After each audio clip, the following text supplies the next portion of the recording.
नमस्कार, स्वागत है आप सभी का छत्तीसगढ़ की खबरों में। मैं आपके साथ निकिता कश्यप। बुलेटिन की शुरुआत करते हैं। खबर रायपुर से है, जहां राज्यपाल रमन रेखा से शहीद महेंद्र कर्मा विश्वविद्यालय के कुलपति मनोज कुमार श्रीवास्तव ने लोक भवन में भेंट की और जहां इस दौरान उन्होंने राज्यपाल को विश्वविद्यालय के द्वारा 4 और 5 मई को आयोजित किए जाने वाले इनोवेशन महाकुंभ के बारे में जानकारी दी है। जहां आपको बता दें कि कुलपति ने यह भी कहा कि इस आयोजन का उद्देश्य बस्तर क्षेत्र के युवाओं में नवाचार और उद्यमशीलता की भावना को बढ़ावा देना है। राज्यपाल रेखा ने इस पहल की सराहना करते हुए कहा कि यह युवाओं को प्रोत्साहित करने की दिशा में बेहद ही महत्वपूर्ण कदम है। उन्होंने कार्यक्रम का पोस्टर भी विमोचित किया। तो वहीं आपको बता दें कि इस अवसर पर विश्वविद्यालय के अन्य अधिकारी भी उपस्थित रहे।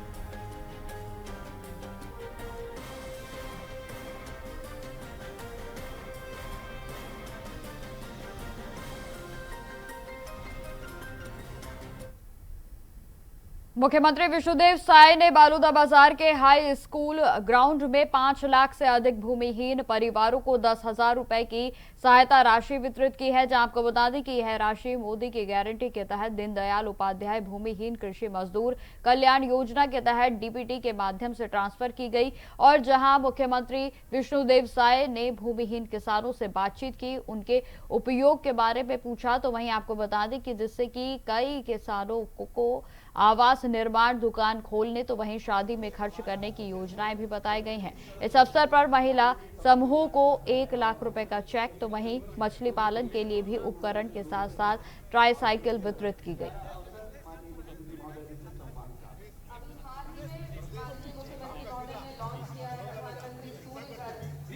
और आज यहाँ बलौदा बाजार की पवित्र भूमि से कुल 4,95,965 जो भूमिहीन कृषि मजदूर हैं, उनके खातों में 495 करोड़ से ज्यादा की राशि सीधे भेजी गई है। और कई लोगों से बात भी हुई है, संवाद भी हुआ है। उन्होंने अपना मोबाइल चेक किया है तो राशि पहुंच गई है। वैसे सभी लाखों भूमिहीन कृषि मजदूरों को बहुत बहुत बधाई और शुभकामना।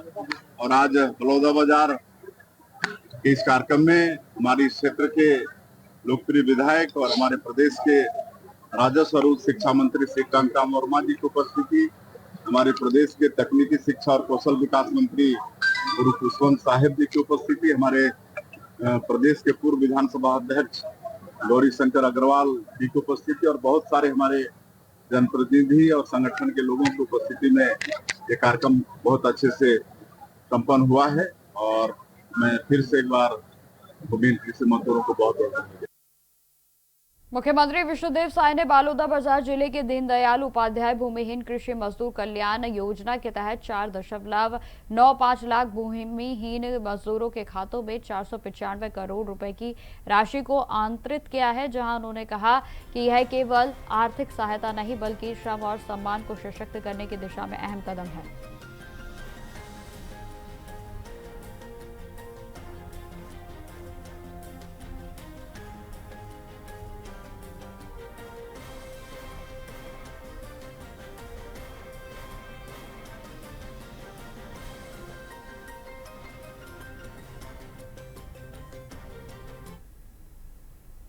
खबर बस्तर से है, जहां नक्सल उन्मूलन अभियान को बड़ी सफलता मिली है। आपको बता दें कि जब नक्सली लीडर पप्पा राव ने 17 अन्य माओवादी कैडरों के साथ आत्मसमर्पण कर दिया है, तो इस समूह में डीवीसीएम प्रकाश मंडवी, तो वहीं आपको बता दें कि अनिल ताती और 7 महिला नक्सली भी शामिल हैं। जहां पुलिस के अनुसार सभी ने हिंसा का रास्ता छोड़कर मुख्य धारा में लौटने की इच्छा को जताया और सुरक्षा बलों को AK-47 राइफल समेत अन्य हथियार भी सौंपे गए हैं। यह आत्मसमर्पण बस्तर में नक्सलवाद के खिलाफ चल रहे अभियान में एक निर्णायक मोड़ माना जा रहा है। जहां आपको बताते चले कि इस बड़ी सफलता के बाद अधिकारियों का कहना है कि दंडकारण्य क्षेत्र में पहली बार माओवादी संगठन नेतृत्व विहीन हो रहा है, जहां सरकार की पुनर्वास की नीति और लगातार अभियान के कारण बस्तर नक्सल मुक्त की दिशा में तेजी से बढ़ रहा है और क्षेत्र में शांति और विकास के उम्मीदें भी अब मजबूत हो रही हैं।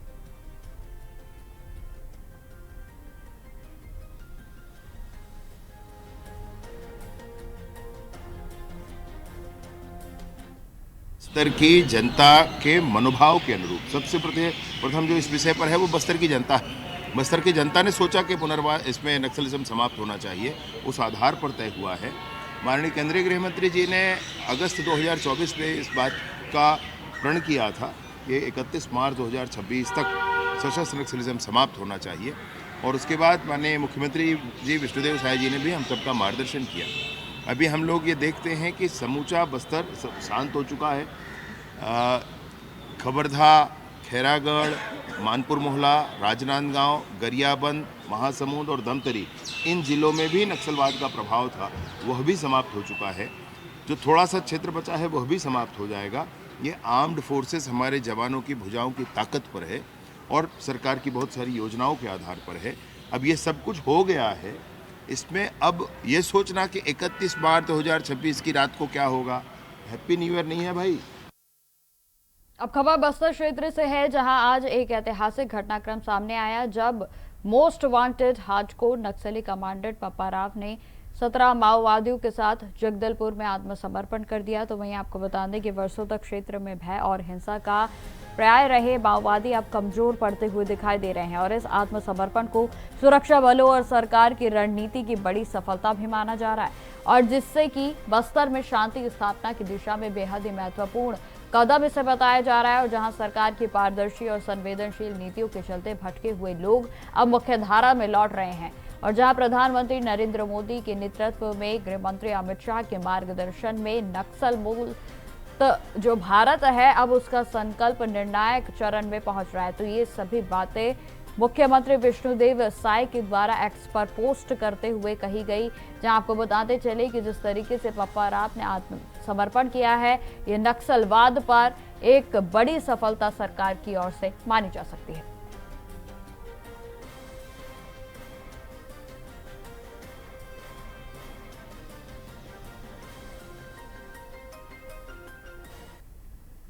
जगदलपुर में आयोजित प्रेस वार्ता के दौरान छत्तीसगढ़ के उप मुख्यमंत्री और गृह मंत्री विजय शर्मा ने विश्वास के साथ कहा कि राज्य सरकार, केंद्रीय एजेंसी और सुरक्षा बलों में समन्वित प्रयासों से छत्तीसगढ़ 31 मार्च 2026 तक सशस्त्र नक्सलवाद से पूरी तरह से मुक्त हो जाएगा। और जहां उन्होंने यह भी कहा कि यह केवल सुरक्षा की सफलता नहीं बल्कि बस्तर और पूरे छत्तीसगढ़ के सामाजिक, आर्थिक और मानवीय पुनः जागरण की दिशा में ऐतिहासिक बदलाव है।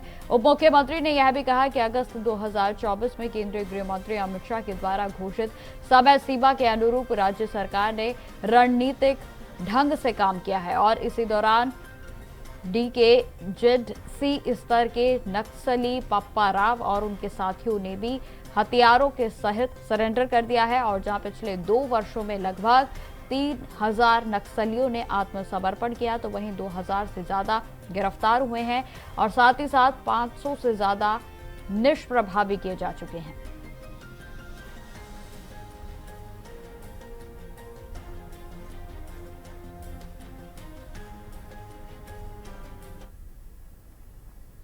खबरों में आगे बढ़ते हैं। मुख्यमंत्री विष्णुदेव साय के निवास बगिया में रामनवमी के पावन अवसर पर 4 दिवसीय भव्य महायज्ञ का आयोजन किया गया है, और जिसकी शुरुआत 25 मार्च को भव्य कलश यात्रा के साथ हुई, और जहां इस अवसर पर हजारों श्रद्धालुओं ने उत्साहपूर्वक भाग लिया, तो वहीं पूरा परिसर भक्तिमय और आस्था से सराबोर नजर आया।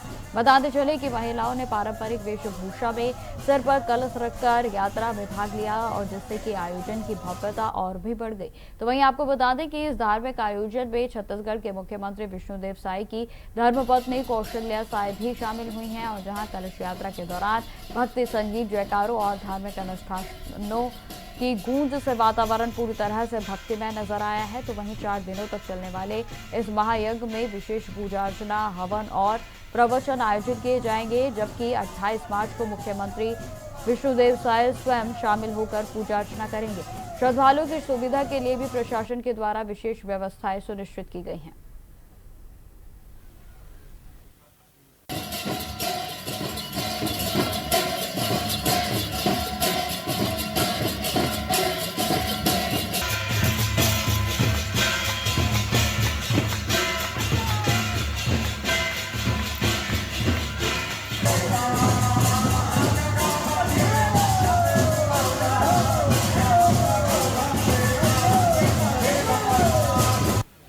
यज्ञ संपन्न होता है। ये अभी यहाँ बगिया में जो है ना वर्षों से जो है ना चैत्र रामनवमी यज्ञ गुरुदेव की आदेश से, उनकी कृपा से हम लोग इस यज्ञ को जो है ना मनाते आ रहे हैं। पर्व तो सभी पर्व हैं, पर्व रोज़ होते हैं, लेकिन हमारे यहाँ जो है ना जो भी पर्व में जो यज्ञ होते हैं वो पर्व के नाम पर यहाँ पर एक बड़ा यज्ञ होता है जिसमें जन कल्याण और विश्व शांति का संदेश छिपा रहता है। और इस तरह से यहाँ पर जो अभी 3 दिन का यज्ञ है, चतुर्दिवस होता है, 28 तारीख को यहाँ पर विसर्जन हो जाएगा। पर यहाँ पर किसी तरह से जो है ना कोई बाहरी, कोई नाटक, कोई पाखंड, ऐसा कोई भी किसी प्रकार का जो है ना इसमें बाहरी दिखावा नहीं होता। आज हम लोगों ने कलश यात्रा करा और हमारे यहाँ का कलश एक लिमिट में है।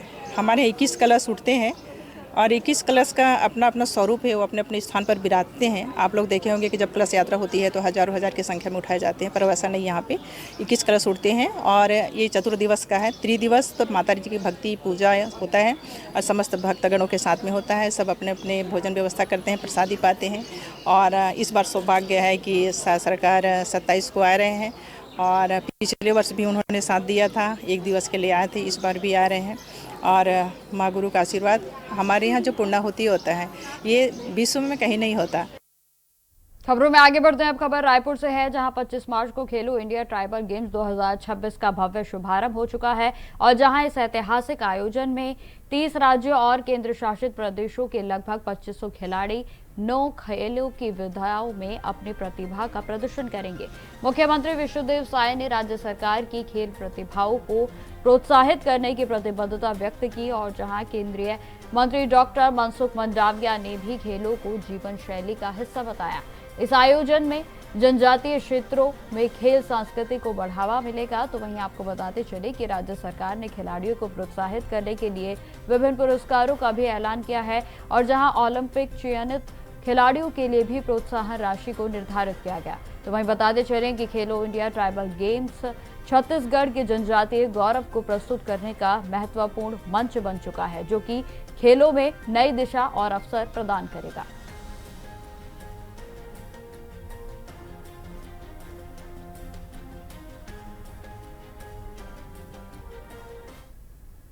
खबरों में आगे बढ़ते हैं। नगरपालिका निगम भिलाई की शहर सरकार के अंतिम सत्र की बजट बैठक में जमकर हंगामा हुआ। जी हां, आपको बता दें कि मेयर नीरज पाल के 20 मिनट के बजट भाषण के बाद विपक्षी भाजपाई पार्षदों ने विभिन्न मुद्दों की राशि के अनियमित खर्च को लेकर प्रशासन और निगम सरकार अधिकारियों को घेरा। जहां आपको बता दें कि नेता प्रतिपक्ष भोजराज सिन्हा ने इस भ्रष्टाचार का बजट इसे करार दिया है, जहां आरोप उनकी ओर से लगाया गया कि शहर की सरकारों ने मदों की राशि का गलत तरीके से उपयोग किया है।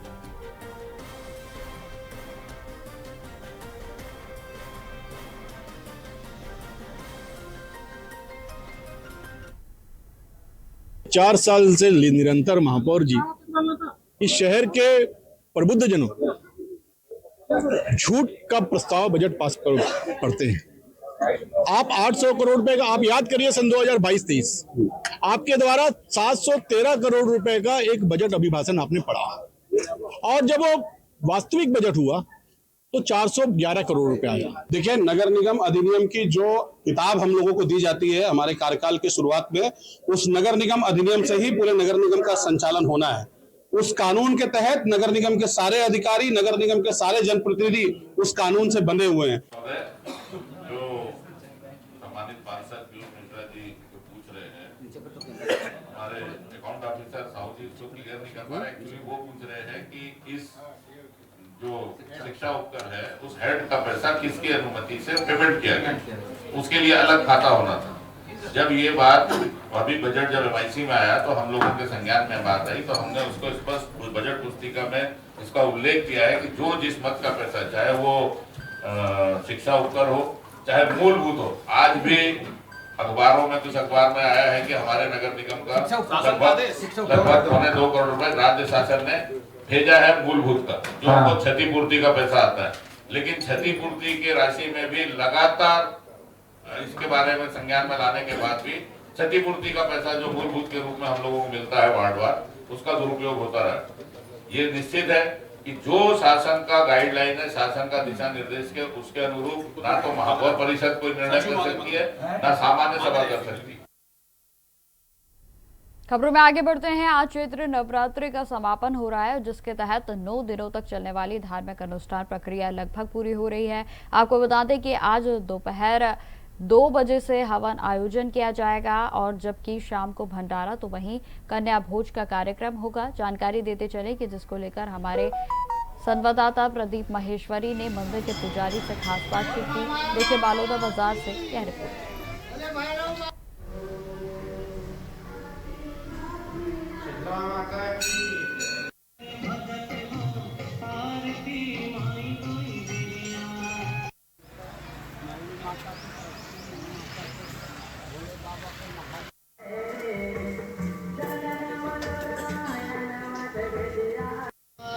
मैं खड़ा हूँ जहाँ पर आज अष्टमी के पूजन है और नवरात्र का समापन है। आज हवन होगा 2 बजे और क्या क्या पूजा हुई हम पंडित जी से जानना चाहेंगे।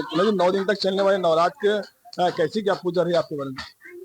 हर साल बसंती नवरात्रि एवं शारदीय नवरात्रि में माँ भगवती की 9 दिन पूजा की जाती है और माता जो है 9 दिन अलग अलग रूप में विराजमान होती है।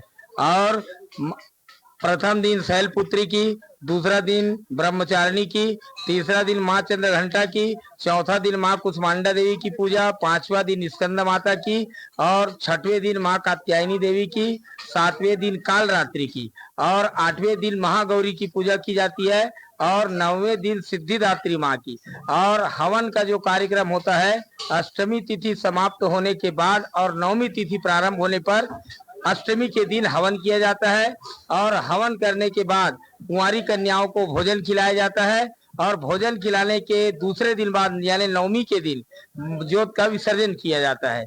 माँ जो है गंगा स्नान करने के लिए सागर जाती है। जवारा का जो महत्व क्या है? लोग यहाँ एक सुबह निकलते हैं ऐसा।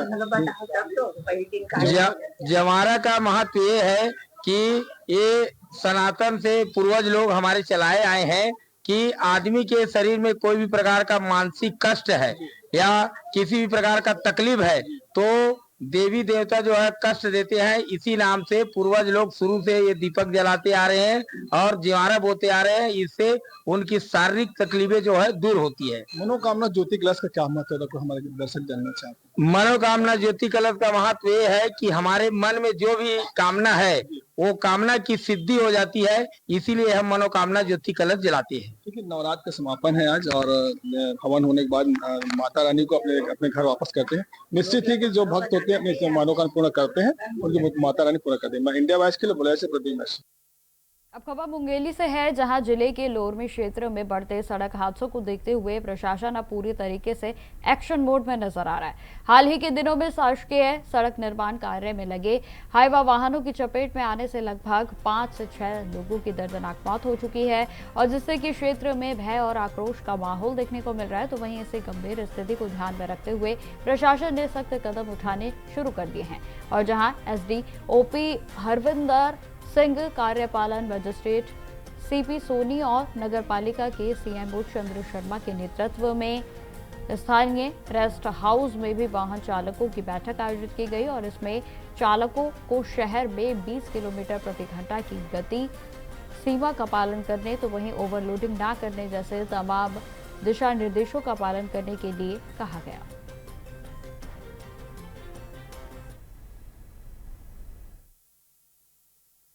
लोरमी शहर के अंतर्गत से लेकर गोड़खानी तक प्रस्तावित जो चौड़ी सड़क है वो बन रही है, जिसमें निर्माण कार्य में बहुत सारे ट्रक डंपर लगे हुए हैं जिनसे रोज धुलाई हो रही है और पिछले 1 हफ्ते में 2-3 एक्सीडेंट ऐसे हुए हैं जिसमें लोगों की जान चली गई है। इस संदर्भ में आज सारे ट्रक यूनियन, डंपर वाले, हाईवा वाले एवं छोटी गाड़ी वालों की एक मीटिंग यहाँ पे ली गई है जिसमें CMO और तहसीलदार भी उपस्थित। अब खबर बालोदा बाजार से है, जहां गर्मी के मौसम में पानी की समस्या से निपटने के लिए राज्य सरकार ने मोर गांव मोर पानी महाअभियान 2.0 के तहत आपको बता दें कि जल संचय की दिशा में महत्वपूर्ण कदम उठाया है और जहां इस अभियान के तहत 23 मार्च से ग्राम पंचायतों में वृहद श्रमदान से सोख्ता गड्ढा निर्माण कार्य शुरू किया जाएगा, जो कि 28 मार्च तक चलेगा। इस पहल में जनप्रतिनिधियों, अधिकारियों, कर्मचारियों और ग्रामवासियों ने श्रमदान किया है। स्कूलों, आंगनबाड़ी केंद्रों, पंचायत कार्यालयों तो वहीं पीएम आवास के पास भी सोख्ता गड्ढे बनाए जा रहे हैं। जबकि आपको बताते चले कि जल संचय को लेकर दीवार लेखन, रैलियां, नुक्कड़ नाटक और शपथ जैसे कार्यक्रमों के जरिए भी लोगों को जागरूक किया जा रहा है।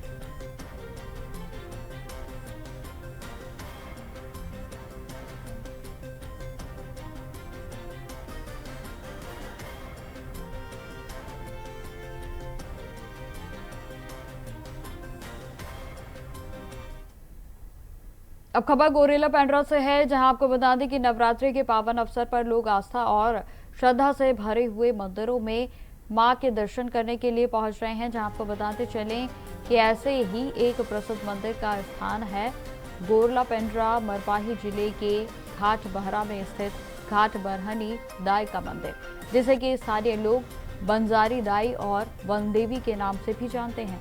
यह प्राचीन स्थल जंगलों के बीच पहाड़ी पर स्थित है, जहां भक्त आस्था और मन्नत लेकर आते हैं।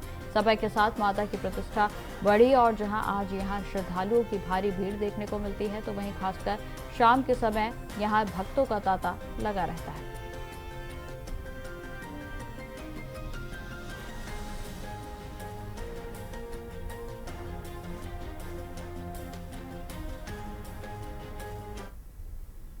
अब खबर रायपुर से है, जहां वाहन मालिकों के द्वारा किराए पर दिए गए वाहनों को लेकर शिकायतें प्राप्त हो रही हैं, और जिसमें कि किराया ना वापस मिलने तो वहीं वाहन भी वापस ना मिलने की समस्याएं सामने आ रही हैं। आपको बता दें कि पुलिस उपायुक्त मयंक गुर्जर ने शिकायतों की जांच की, तो वहीं पता चला कि वाहन मालिकों ने अपने वाहनों को प्रेमराज साहू के माध्यम से शशिकांत यादव और रोहित को किराए पर दिया था। जहां शिकायतों के बाद पुलिस ने दस्तावेजों की जांच को शुरू कर दिया है, तो वहीं 25 मार्च को 10 वाहन मालिकों को उनके स्वामित्व को वापस दिए गए, जहां वाहन मालिकों की सूची भी इसमें शामिल है।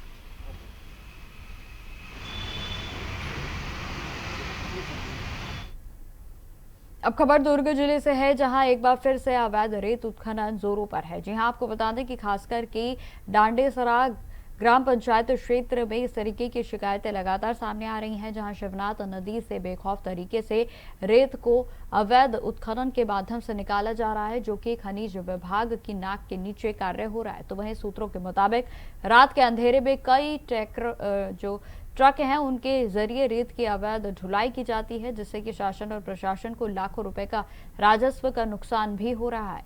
रेत माफिया एनजीटी के नियमों की खुलेआम धज्जियां उड़ा रहे हैं, और जिससे कि पर्यावरण को भी गंभीर खतरा हो रहा है। तो वहीं बीती रात जेवरा सिरसा पुलिस चौकी ने रेत से भरे एक गाड़ी को जब्त किया, लेकिन सवाल यह है कि बड़े नेटवर्क पर कब ठोस कार्रवाई होगी।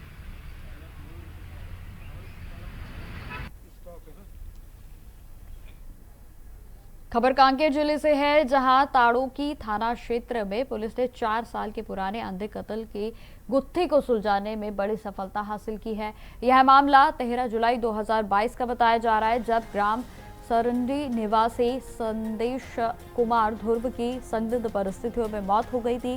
जहां शुरुआत में इसे सामान्य मौत माना जा रहा था, लेकिन पोस्टमार्टम की रिपोर्ट आने के बाद मामला पूरी तरह से पलट गया। जहां आपको बता दें कि रिपोर्ट में खुलासा हुआ कि संदेश की मौत गला घोंटकर की गई है, और जहां खुलासे के बाद पुलिस ने अज्ञात आरोपियों के खिलाफ मामले को दर्ज करते हुए लंबे समय तक बारीकी से जांच की, और लगातार जुटाए गए सबूतों और साक्ष्यों के आधारों पर पुलिस आखिरकार आरोपियों तक पहुंचने में सफल रही। जहां ताड़ोकी थाना पुलिस ने इस मामले में शामिल 3 आरोपियों को गिरफ्तार करते हुए जेल भेज दिया है। ताड़ोकी में एक हत्या के मामला सामने आई थी, जिस पर अपराध दर्ज किया गया था। थाना ताड़ोकी के ग्राम सरंडी में एक व्यक्ति की मृत्यु पर उनके भाई महेंद्र कुमार के द्वारा हत्या का मामला दर्ज कराया गया था, जिस पर पुलिस के द्वारा लगातार जांच की जा रही थी। इस तारतम्य में वर्तमान में पुनः उसको नए सिरे से विवेचना में लिया गया। इसके लिए साइबर कांकेर की टीम लगाई गई थी, और इस पर से वहां पर अहम खुलासे प्राप्त हुए, और मौके में जो खुलासे के आधार पर और साक्ष्य के आधार पर 3 आरोपी, जिनका नाम गंगूराम ध्रुव, रजौराम ध्रुव और मंगूराम ध्रुव है, उनको गिरफ्तार किया गया है। मामला ग्राम सरंडी थाना ताड़ोकी का है, और 4 वर्ष उपरांत इसका खुलासा किया गया है। तो फिलहाल मेरे साथ इस बुलेटिन में इतना ही। देश दुनिया की तमाम खबरों की जानकारी के लिए बने रहे हमारे साथ। नमस्कार।